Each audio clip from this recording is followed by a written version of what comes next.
Bonjour, bienvenue sur Comment fait-on, heureux de vous retrouver pour une nouvelle vidéo. Aujourd'hui, nous allons réaliser ensemble une galette des rois, non pas à la crème d'amande, mais à la crème de noisette. Vous allez voir, c'est aussi simple à faire et pour ceux qui n'aiment pas les amandes mais qui aiment les noisettes, ça peut être une petite astuce pour changer tout en ayant quand même une galette des rois. Et franchement, moi j'aime bien la galette des rois à la crème d'amande, mais à la crème de noisette c'est aussi très très bon. Donc je vous explique tout ça dans un premier temps. Vous devez faire votre pâte feuilletée. Alors soit vous la faites vous-même comme c'est mon cas ici, je vais vous donner la recette ici ou ici, vous la trouverez également à la fin de la vidéo et en tout cas vous la trouverez facilement. Soit vous l'achetez dans le commerce, il faut deux rouleaux, un rouleau pour le bas et un rouleau pour le haut. Il vous en restera, mais vous pourrez après faire, vous rassembler les morceaux qui restent et vous rallonger. Vous pouvez faire des tiges ou des choses comme ça avec. Donc pas d'inquiétude. Là moi j'ai besoin pour chaque morceau 160 grammes de pâte feuilletée. Donc je l'étale. Comme vous pouvez le voir, j'ai préparé tous mes ingrédients juste à côté. J'étale ça et le temps que ça repose, on fait la crème de noisette. Allez, c'est parti. Allez, on va faire la crème. Alors, je ne sais pas si on dit à la noisette ou à la crème de noisette. Vous me direz si... voilà, moi je dis la crème de noisette, ça va être plus simple. Vous devez faire fondre 120 grammes de beurre au micro-ondes, simplement. Et vous attendez pas que ce soit totalement fondu ou alors vous le laissez refroidir. Il faut qu'il soit pommade comme c'est le cas ici. Donc, dans un premier temps, j'ai pris 3 œufs. Hop, vous allez voir, c'est fait en 5 minutes la crème. Et ça peut se faire au batteur. Moi, je la fais à la main pour vous montrer que c'est possible, mais au batteur, ça marchera très bien. Donc, 3 œufs, j'ai dit. 120 grammes de sucre. Là encore, il n'y a pas de difficulté parce que vous allez voir, il faudra également 120 grammes de poudre de noisette. Alors, moi, c'est de la poudre de noisette torréfiée que j'ai trouvé dans le commerce. Ça donne un petit peu plus de goût. Et là, on va bien mélanger pour, vous voyez, ça commence déjà à blanchir et à mousser un petit peu. Eh bien, je vais encore mélanger pendant une petite minute pour avoir quelque chose de bien mousseux. À vous de jouer. Allez, on va faire la crème. Alors, je ne sais pas si on dit à la noisette ou à la crème de noisette. Vous me direz si... voilà, moi je dis la crème de noisette, ça va être plus simple. Vous devez faire fondre 120 grammes de beurre au micro-ondes, simplement. Et vous attendez pas que ce soit totalement fondu ou alors vous le laissez refroidir. Il faut qu'il soit pommade comme c'est le cas ici. Donc, dans un premier temps, j'ai pris 3 œufs. Hop, vous allez voir, c'est fait en 5 minutes la crème. Et ça peut se faire au batteur. Moi, je la fais à la main pour vous montrer que c'est possible, mais au batteur, ça marchera très bien. Donc, 3 œufs, j'ai dit. 120 grammes de sucre. Là encore, il n'y a pas de difficulté parce que vous allez voir, il faudra également 120 grammes de poudre de noisette. Alors, moi, c'est de la poudre de noisette torréfiée que j'ai trouvé dans le commerce. Ça donne un petit peu plus de goût. Et là, on va bien mélanger pour, vous voyez, ça commence déjà à blanchir et à mousser un petit peu. Eh bien, je vais encore mélanger pendant une petite minute pour avoir quelque chose de bien mousseux. À vous de jouer. Bien. Moi, je vais faire une galette, c'est environ pour 4 personnes. C'est un moule de 18 cm. Sachez qu'il est possible qu'il reste un petit peu de préparation de la crème de noisette. C'est pas un problème, ça se congèle très bien. Vous la congelez comme si, sur une feuille, comme si vous alliez en faire des petites. Et puis vous pouvez la reprendre quand vous voulez. Ça se cuit, ça peut se manger tout seul, sans pâte. C'est aussi très bon. Donc, n'ayez pas peur d'en faire un petit peu plus. Il vaut mieux en avoir un petit peu plus que pas assez. Donc là, j'ai étalé mes 2 rouleaux, comme vous pouvez le voir, il y en a un et il y a un deuxième ici, le bas, le haut. Et je vais simplement, alors ce qui est important c'est que une fois qu'on a étalé la pâte, il faut bien la laisser se reposer pour éviter que celle-ci ne se rétracte au four. D'ailleurs, même une fois que l'on va l'avoir...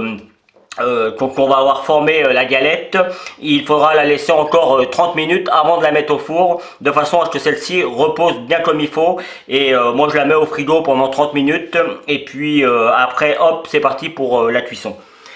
Ça permet, comme je viens de vous dire, d'avoir une pâte feuilletée déjà qui va être plus jolie. Alors si vous l'achetez dans le commerce, ce sera un petit peu la surprise parce que dans le commerce parfois la pâte feuilletée feuilletent très bien, puis parfois elles feuilletent pas du tout.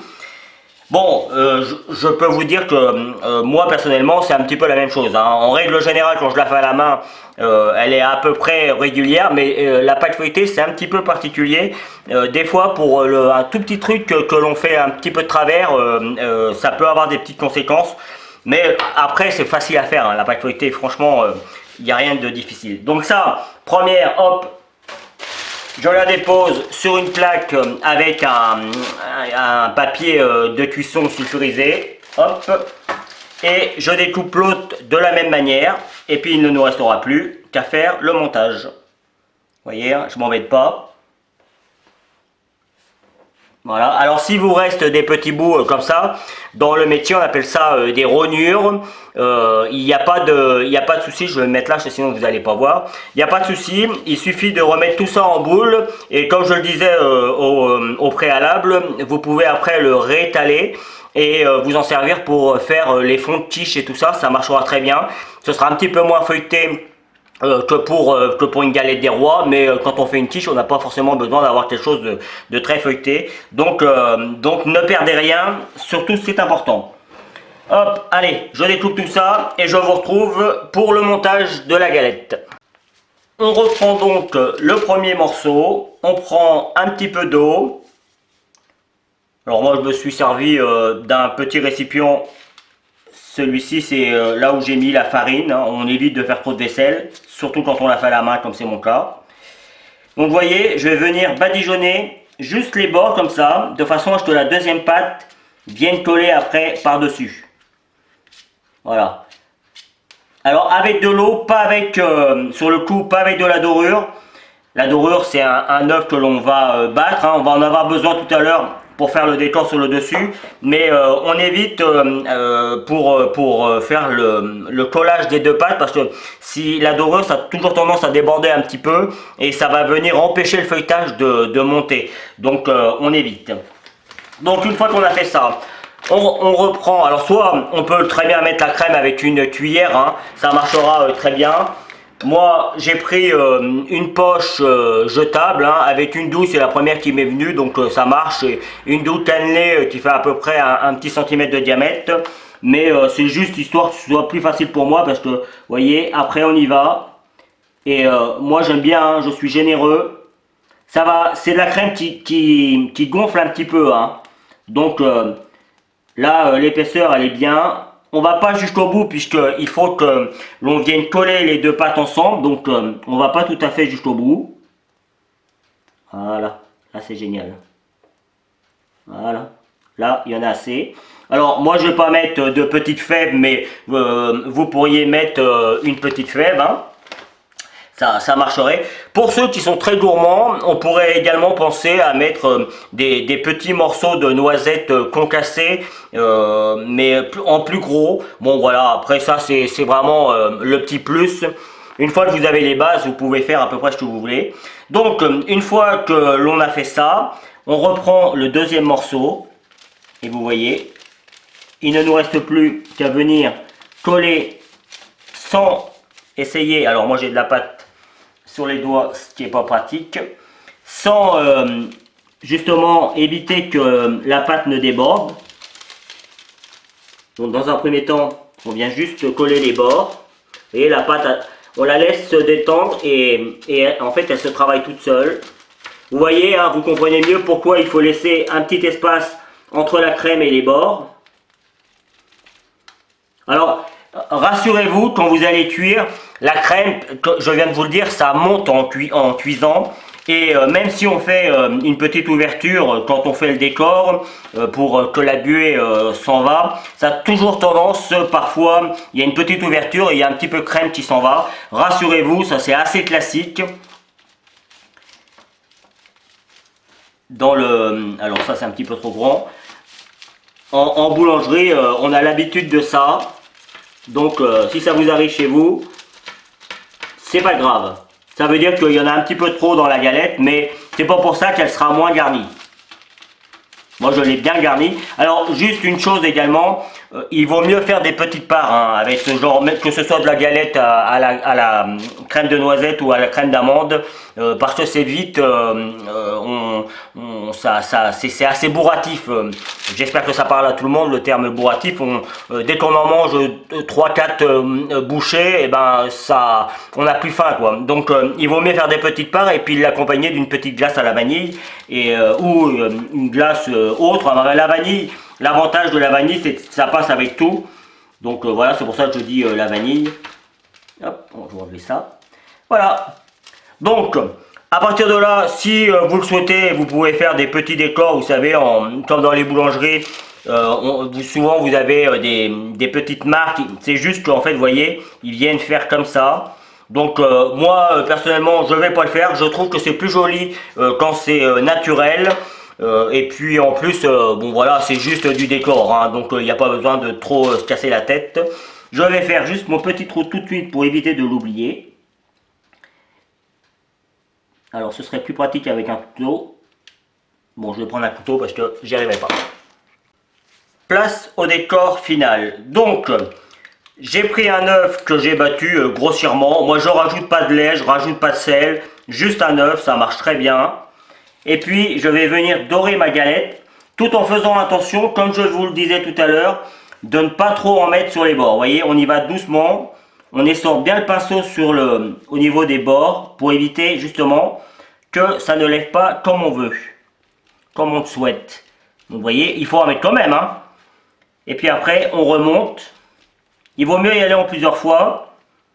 On essaye de trouver le jaune plutôt. Hein. Des fois, c'est mal mélangé. La dorure, s'il n'y en a pas beaucoup, comme là avec un œuf. Donc c'est le jaune hein, qui donne la couleur. Alors c'est pour ça qu'on met également parfois un petit peu de sel. Parce que là encore, c'est pour donner un petit peu plus de couleur et de brillance. Mais là, ça marche très bien. Si vous voulez avoir une belle brillance, d'ailleurs, c'est ce que je vais faire. Je vais en faire un petit peu. Je vais faire un petit sirop, simplement 100 ml d'eau, 50-60 g de sucre. Vous faites chauffer ça pendant 10-15 minutes et puis vous obtenez un sirop. Et quand ça sort du four, vous badigeonnez ça directement sur la galette et on obtient quelque chose de très... en plus, ça donne un petit côté sucré et en plus, c'est très brillant. C'est ce que vous trouvez dans les boulangeries. Donc voilà, je vous donne plein de petites astuces.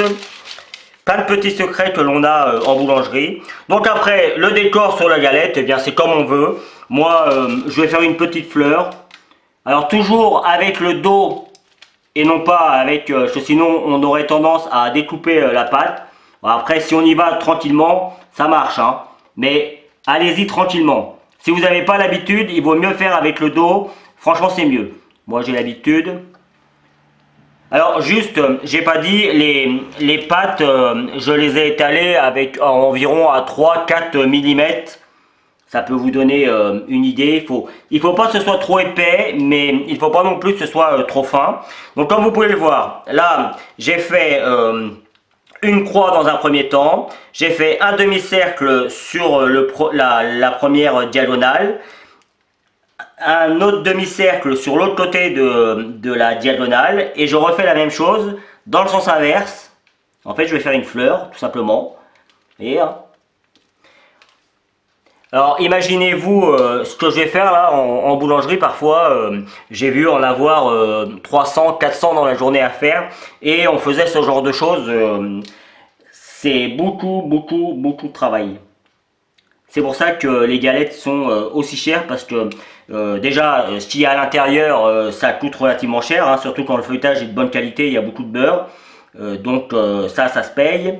La poudre d'amande, en l'occurrence c'est de la poudre d'amande, c'est très cher également. Et puis ça demande quand même pas forcément le temps à la préparation parce qu'on en fait beaucoup d'un coup, donc du coup ça demande pas beaucoup de temps. Mais par contre à la finition, là, ça demande beaucoup de temps. Donc, le temps, c'est de l'argent. Une fois que j'ai fait mes premières fleurs, hop, vous voyez, je fais les petites pétales. Tout simplement. Hein. Alors, je le fais devant vous. Là, je vais continuer. Moi, j'aime bien en refaire une autre ici, vous voyez, au milieu. Hop, voilà.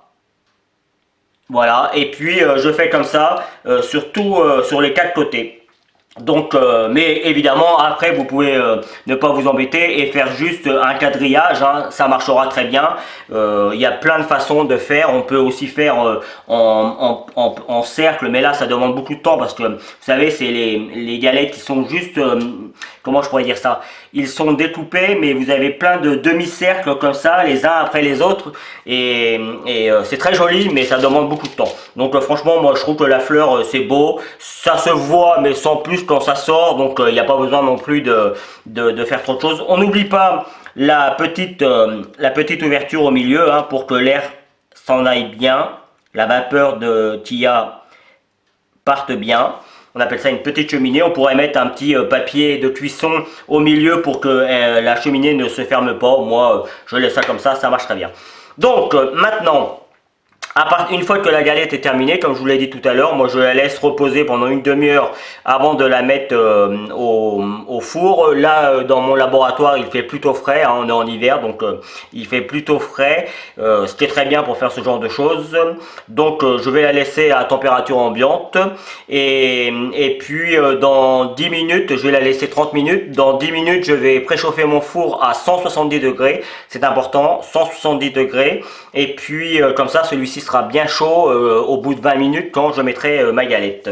Et puis après, la cuisson pour une galette comme ça, il faut compter entre 30 et 40 minutes, voire un petit peu plus. Tout ça, ça dépend des fours. Et puis, ça dépend également de la pâte. Enfin, il y a plein de, encore une fois, il y a plein de choses qui rentrent en compte.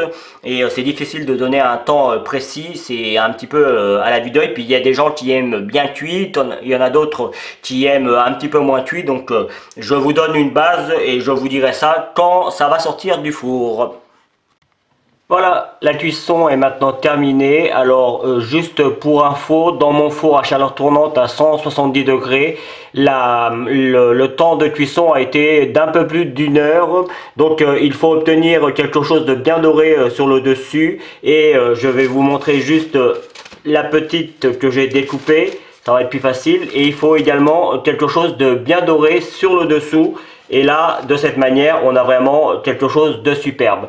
Comme vous pouvez le voir, le feuilletage fait maison est plutôt joli, hein. Si vous réussissez du feuilletage comme ça en le faisant à la main, je vais vous dire bravo. Même dans le commerce, on n'en trouve pas du aussi beau, hein. C'est pas pour me donner des fleurs, mais franchement, je suis assez content de mon feuilletage. Et puis, comme vous pouvez le voir à l'intérieur, c'est très bien garni. Et donc, tout se remplit bien. Donc, on a le côté très croustillant du feuilletage, le côté sucré, puisque j'ai mis un petit peu de sirop, comme je vous ai expliqué précédemment. C'est pour ça qu'on a le côté bien doré, puis on voit bien également les dessins que l'on a fait et le croustillant, le fondant de la noisette, le côté un petit peu comment je pourrais dire, un petit peu moins sucré la noisette que l'amande, c'est moins bourratif et je peux vous garantir, je suis certain que ça plaira à beaucoup de personnes. Voilà, vous avez certainement dû voir apparaître tous mes liens qui vont vous amener sur mes réseaux sociaux. N'hésitez pas, venez y faire un petit tour et puis juste après vous allez avoir également le lien qui va vous permettre de vous abonner à ma chaîne YouTube si vous ne l'avez pas encore fait. Le lien qui va vous amener sur mon site www.commentfaiton.com où vous retrouverez une grande partie de mes recettes. Et puis évidemment je vous donne deux autres recettes de galettes, notamment la vraie galette des rois avec de la crème d'amande. Comme ça vous saurez la faire. La pâte feuilletée, je vais vous la donner, mais ce sera sur la vidéo. Vous l'aurez déjà vu. Il suffit juste de cliquer au niveau des fiches et vous avez la recette et la vidéo de la pâte feuilletée si vous avez envie de la faire vous-même. Mais ne craignez pas, on a toujours peur avec la pâte feuilletée, mais en fait c'est pas si compliqué que ça. Voilà, merci pour votre fidélité. Joyeux premier de l'an, voilà, enfin tout ce que vous voulez pour la nouvelle année. Rappelez-vous que ce gâteau peut être fait n'importe quand, hein. Là je vous dis ça parce que c'est le moment, mais voilà. Si vous pouvez penser aussi aux petites étrennes, ce serait sympa, hein. Même les youtubeurs sont assez contents quand ils ont des étrennes, mais enfin voilà, c'était juste le petit mot comme ça pour finir. Je vous remercie encore une fois pour votre fidélité. Je suis vraiment très content de vous avoir parmi mes abonnés, tous et toutes. Et puis, je vous souhaite vraiment le meilleur à tout le monde. Allez, à bientôt. Salut sur Comment fait-on. Vous pouvez vous abonner maintenant à ma chaîne YouTube, c'est ici. N'oubliez pas la petite cloche pour les notifications. Vous avez également le lien qui va vous amener sur mon site www.commentfaiton.com où vous retrouverez l'ensemble de mes recettes. Et je vous donne deux autres recettes ici qui vous seront très utiles. À bientôt sur Comment fait-on.